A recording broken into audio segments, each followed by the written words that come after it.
with a status update on a WWE star that is currently a free agent and more. This is Wrestling Rambles. My name is John, and you're watching the Wrestling Report. Before we move on, make sure you subscribe to Wrestling Rambles with notifications on, and don't forget to like the video.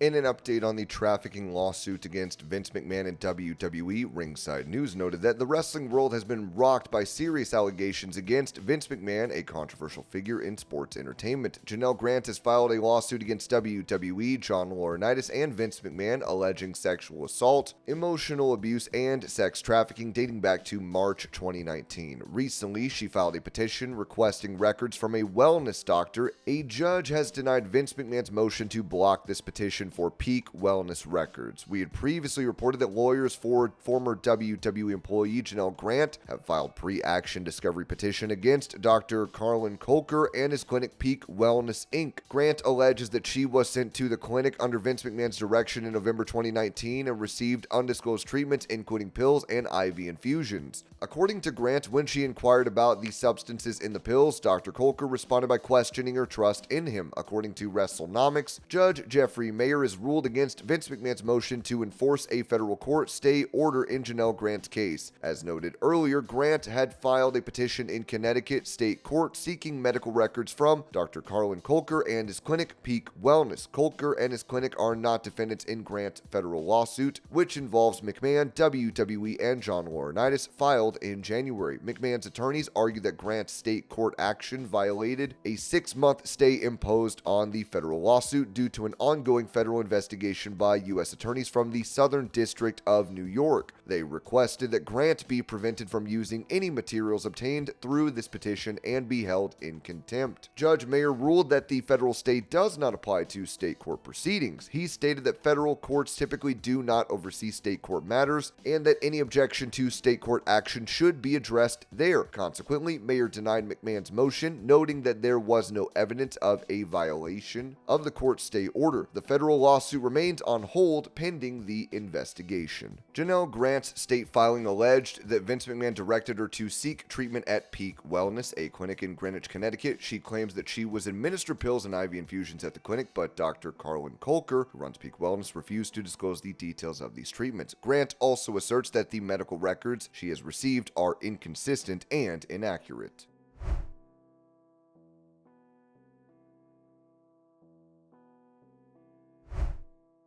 As Finn Balor unveiled the new Judgment Day faction on Raw and attacked Damian Priest in the ring, Dominik Mysterio and Liv Morgan can be seen emerging from under the ring in this fan cam footage.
Giving praise to Logan Paul in his previous reign as the United States Champion in WWE, The Undertaker said this to Paul on his Impulsive podcast. "What you've done with your platform for that title has been very impressive. You actually made that thing mean something. What you did, all the places you go, and with your brother, you've got that belt. That's next level commitment, and that's made that belt relevant again."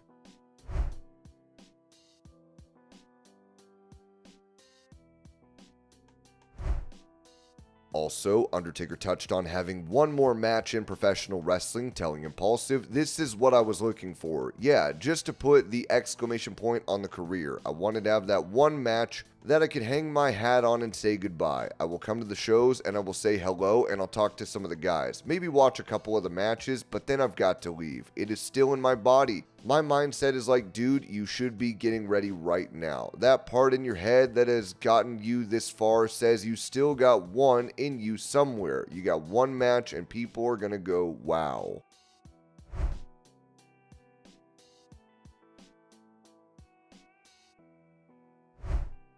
Previously, AEW President Tony Khan noted this in regards to his promotion facing challenges, saying at the ROH Final Battle press conference, "To be AEW is to be under constant attack. You do a great show and the next day somebody saying something negative. You do 5 great shows in a row, it's negative. You break the ticket record for the most tickets ever sold for any wrestling show in the history of the world. Someone has something bad to say about it. At this point, I don't worry about it. We just need to go out there and do great shows week after week like we did." Asked about those remarks of AEW being under attack, Khan told Case, the producer from Q101's Brian and Kinsey morning show, "I think that's a legitimate thing I said, and it is a challenging thing to be the challenger brand, but it's also a great opportunity. Bringing wrestling back to TBS and TNT every week means a lot. It's a great American tradition. I've really communicated that very well, that it means a lot to me and to the American people to have wrestling on TBS and TNT every week. To be on TBS tonight, I don't take it for granted. We've done over 250 episodes now on Wednesday nights, and doing this every week on TV is something that I'm very well aware of. It's a great thing for everybody that we can do this for all the people who work here and for all the fans. Pro wrestling is a 52-week-a-year business. It's a very, very challenging grind, and I love it. I think it is difficult to be the challenger brand, and there are great examples of this. I think Voices of Wrestling, in particular, has done a great job covering these things. In general, I think it will come under scrutiny for almost anything I say." When the interviewer mentioned seeing many attempts to paint Khan inaccurately, I feel that way too, and I'm glad that you see it and feel that way. I think AEW is a great company, and there are a lot of people out there who don't want to see it succeed and spend a lot of time trying to stop it, but that's the fight that basically every challenger wrestling promotion has fought for decades, and it's great standing here right now.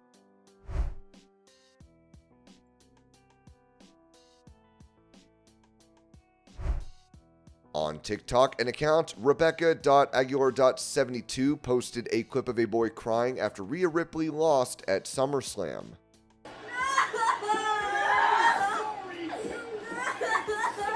out of the way. Son. I knew it! I knew it too! Wait, what? I knew it! Everyone knew it! What?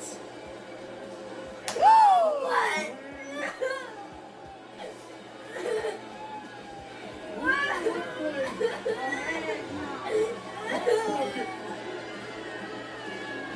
Can random members go? Now, who? What?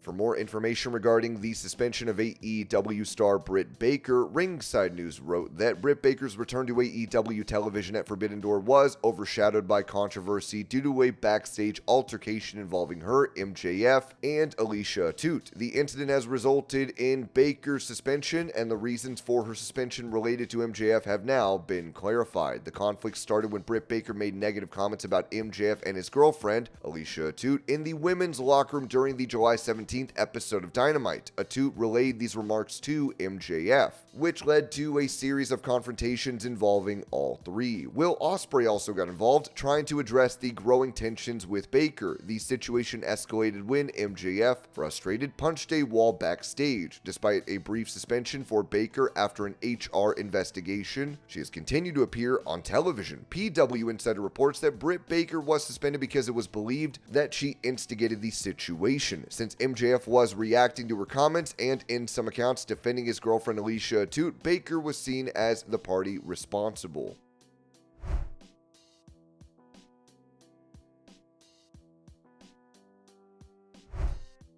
Tommaso Ciampa would once again attempt to hit an RKO on Randy Orton as Johnny Gargano posted this clip.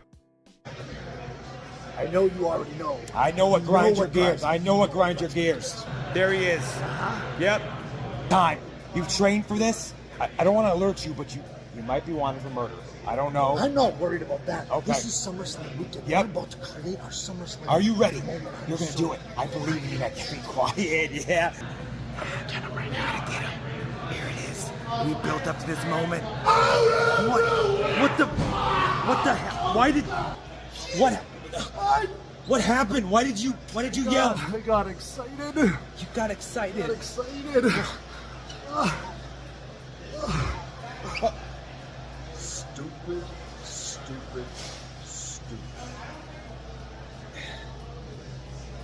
He's right. Undertaker. Oh no.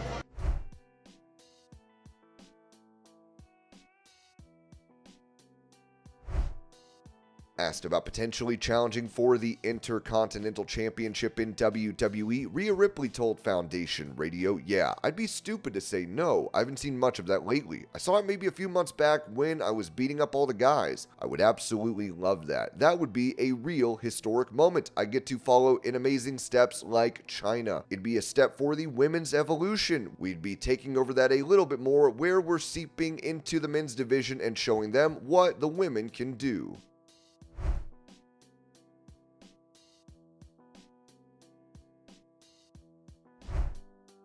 Explaining her decision to sign with WWE, Giulia, who is expected to join NXT, said this to Shueisha: "All the wrestlers have the feeling that they want more people to know about women's pro wrestling, but when you ask them how they will do that specifically, no one can answer. That's because we also need to change major organizational issues. My presence is insignificant in that regard, and whatever Giulia says now won't be very persuasive. If I really want to change things, I have to become a big presence first. Okay, I get it. Let's become a bigger presence overseas. Of course, I'm looking forward to facing new opponents and beating them. On top of that, when I return, I want to make the world a decent place. That's why I can't go home unless I get some results."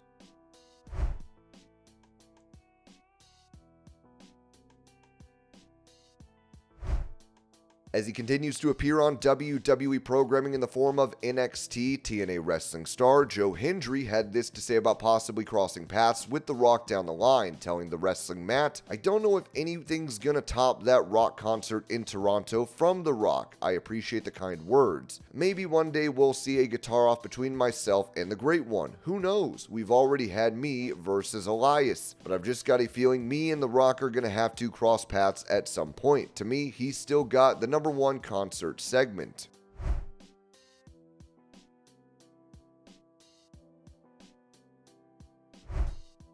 Recalling how he had to save his tag team partner Grayson Waller's life, Austin Theory said this to Up, Up, Down, Down. "My tag team partner was sitting to the right of me, and I just kind of look over at this guy, and he's choking. Then I'm just like, all right, I don't know what's going on. Then I just see it keep happening, so then I'm like, oh, he's choking. So I get behind him in the middle of the restaurant, and I'm trying my best. The Heimlich? I'm trying my best. I'm in the wrong area for sure, but I'm giving it everything I got. With these arms, when you're Austin Theory, it's pretty easy. How many pumps? Was it 2? Then he was like, stop, but it came out, he was choking." Waller added, "He legit saved my life the day before WrestleMania. I was eating steak and I'm like, uh-oh, I have some water. As I had the water didn't even go down. I went, choking sound, like gurgled. I look at Indy Hartwell like, hey, I'm choking. She's just sitting there smiling at me. Thank God this brother realizes what's going on, because in my head, I'm going, dude, I'm going to die the day before I debut at WrestleMania. This is the worst time to die. It's going to be so embarrassing. But then my tag partner came through, saved my life. That's why we were so motivated to win the tag titles."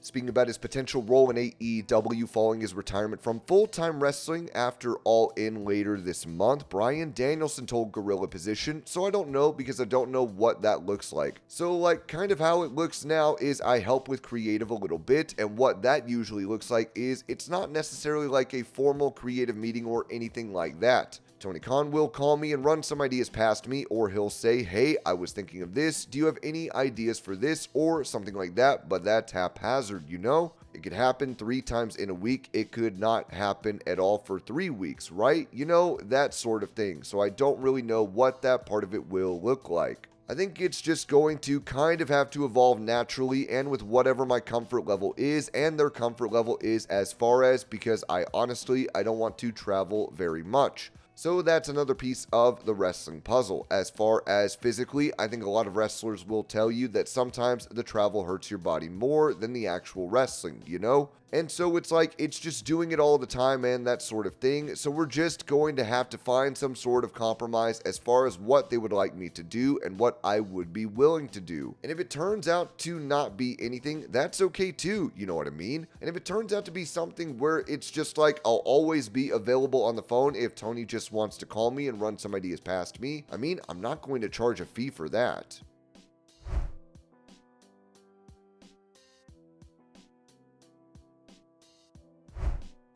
During that same interview, Bryan Danielson would discuss the possibility of making a comeback to WWE, saying, I would never say never, but it would have to be in a situation where I felt going back would benefit the industry. For example, if in 10 years something drastically changed with their creative process and AEW had completely taken over, making it a one-sided business, then I might consider it, but I love where I am now. I'm also not under contract, so realistically, I just want to be free. As for a Hall of Fame ring or other accolades, I have no interest in those, none whatsoever.